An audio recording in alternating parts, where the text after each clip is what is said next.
So, no, I wouldn't say I have a passion for HR. Welcome back to Human Resources for the People. It's a human capital revolution. Today, we're going to be talking about firing someone in Japan.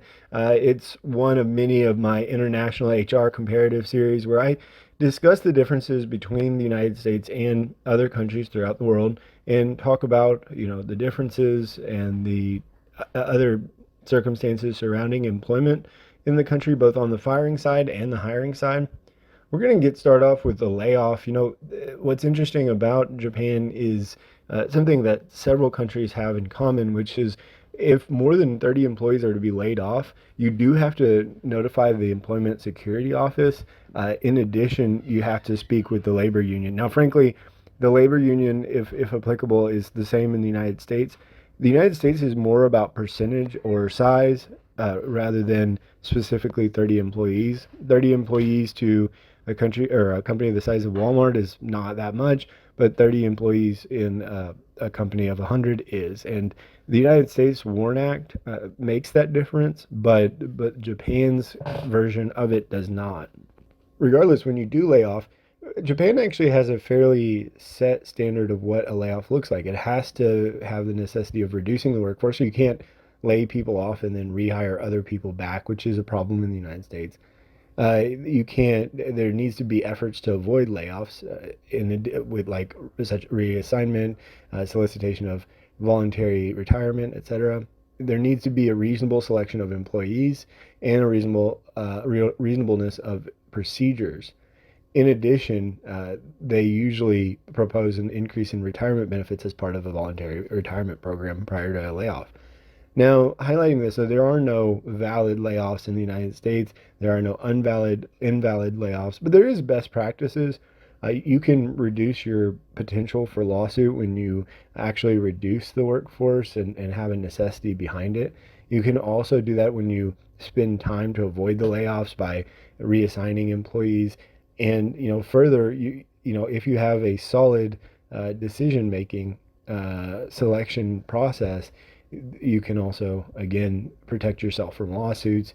And finally, have good procedures in place and explain them to the union and have sufficient discussions.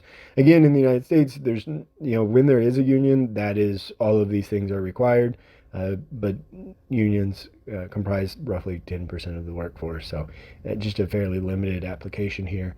But it is all of these things reduce the likelihood that you'll be sued for a layoff or the selection process for a layoff, but there is no definition surrounding layoff in the United States.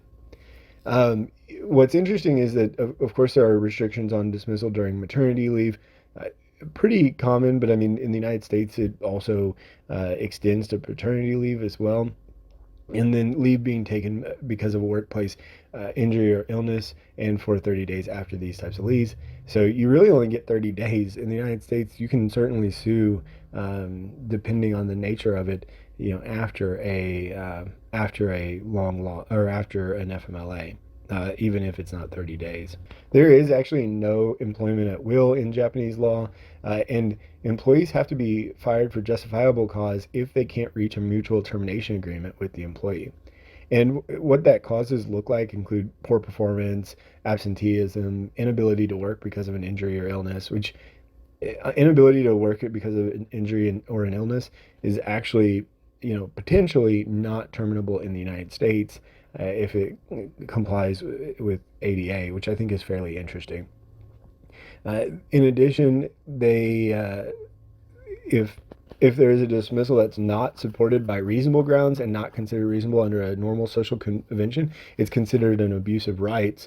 Further, the dismissal of a non-fixed term employee is strictly limited. So what we're talking about here is in the rest of the United States, unlike Japan and most of the world, in the United States we don't have contracts, but in most of the world they do. And in this scenario, what it's referring to is people who have a set amount of, or who do not have a set length of work, right? And so when there is not a set length of work, when they can work in theory indefinitely under their contract, they don't it's actually more difficult to dismiss.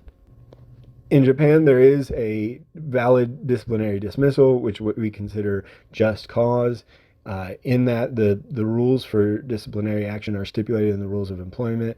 The action of the employee falls under the causes of disciplinary action. Disciplinary action is reasonable, and procedure is taken is reasonable. They get due process, and so that's effectively the same thing as just cause analysis in the United States. An employer has to notify the employee at least 30 days prior to dismissal or pay 30 days wages in lieu of notice.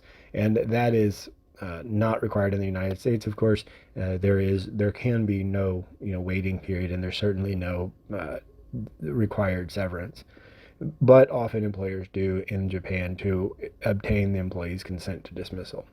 Let me know what you think about Japanese law. It seems pretty straightforward. It's fairly similar to most of Western Europe, but I do think that it bears some interesting parallels to the United States. Again, the United States is one of the few with respect to disability rights, and you can see that it appears on screen here.